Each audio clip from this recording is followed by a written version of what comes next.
Hey everyone, Temporal here, and today I want to talk about more GOATS variants. Today we'll be covering Mei GOATS. When tinkering with a GOATS comp, there's really three slots outside of Flex Support where you can see swaps or adjustments made.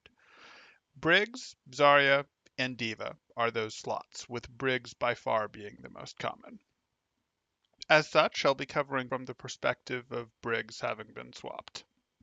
Anytime you're adjusting a template comp like goats, you do want to understand what you're trading away and what you're trading for when you make said swaps. With Mei goats, when playing into a goats comp, we're gaining the ability to swing initiations pretty heavily into our favor, and the biggest thing we give up is the offensive power of bash combos.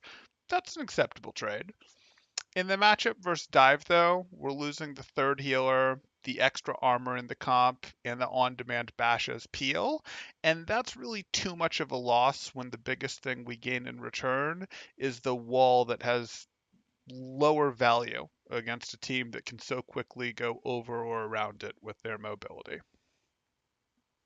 As such, May Goats is really something you bring out when you expect the other team to also be running a Goats comp. It can make sense on Lijiang Tower Control Center, King's Row. Both of those have good geometry and are pretty common Goats maps. Ultimately, though, you can run Mate Goats anytime you expect the other team to be running Goats. As for how we win with May Goats, we're really looking to soften the opponent's engages or strengthen our own. We do this by trading for a cooldown advantage, an ult duration advantage, or even a temporary numbers advantage. Starting with numbers, because I think it's the most familiar to most of us, we can hit those walls at chokes that everyone knows about. Hanamura first, control center of spawn. Those walls that you hit a wall, it's perfect size, and it splits the team. Those are great, and I do recommend that you use them when playing this comp, but they're not as strong in organized play as many of you are probably used to on ladder. What you run into in organized play is really two things. Teams are organized, they've played together, and therefore they can have a plan before the match even starts that they've always had of, hey, anytime we get split by a wall that there's no way around, let's all focus fire the rightmost pillar. Or anytime we're split by a wall that we can't go around, we're going to focus fire the centermost pillar. And if two pillars are in the center, we'll shoot the one slightly to the left. A plan like that ahead of time is generally going to mean that your wall has an uptime of about 2.5 to 3 seconds before that pillar breaks instead of the full 5 seconds that you pretty frequently get when you're dealing with an unorganized team.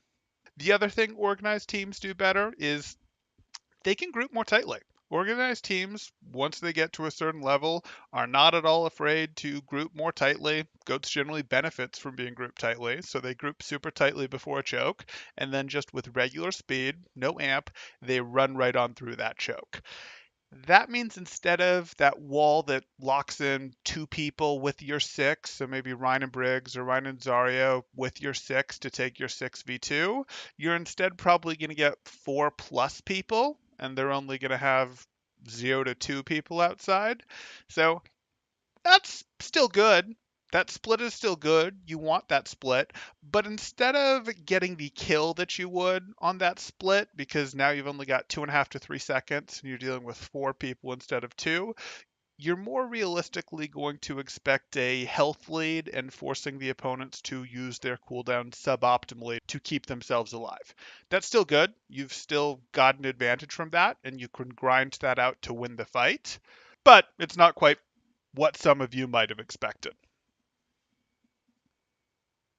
So keeping in mind that you're generally only going to be getting a few second lead from a wall, you actually can generate a cooldown lead similar to what we talked about with those perfect walls with some less perfect walls. Just throwing a wall up in the middle of their team that they then have to go around, or throwing a wall up in front of their entire team that they then have to go around.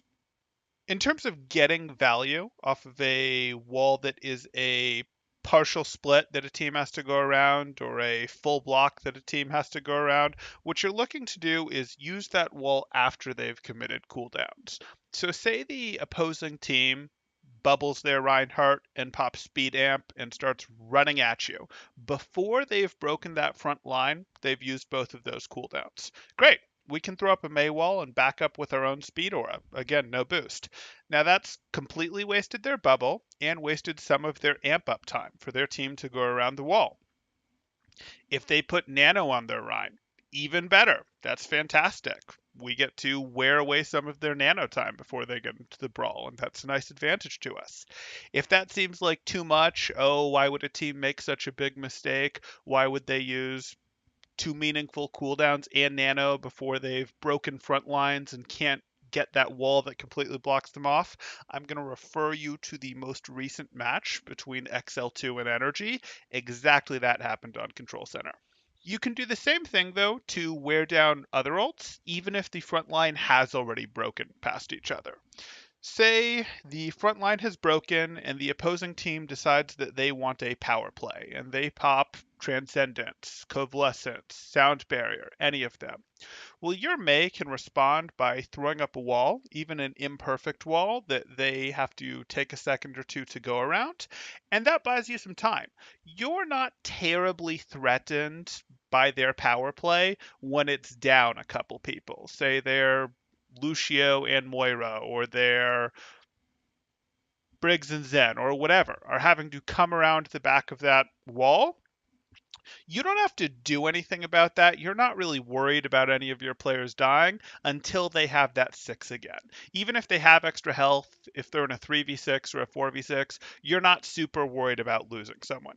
Then once they have rounded the wall with those 6 people, and you've taken off a couple seconds, maybe 3 seconds if you're lucky, now you can answer with your own support ultimate. So maybe you match your sound barrier to their sound barrier.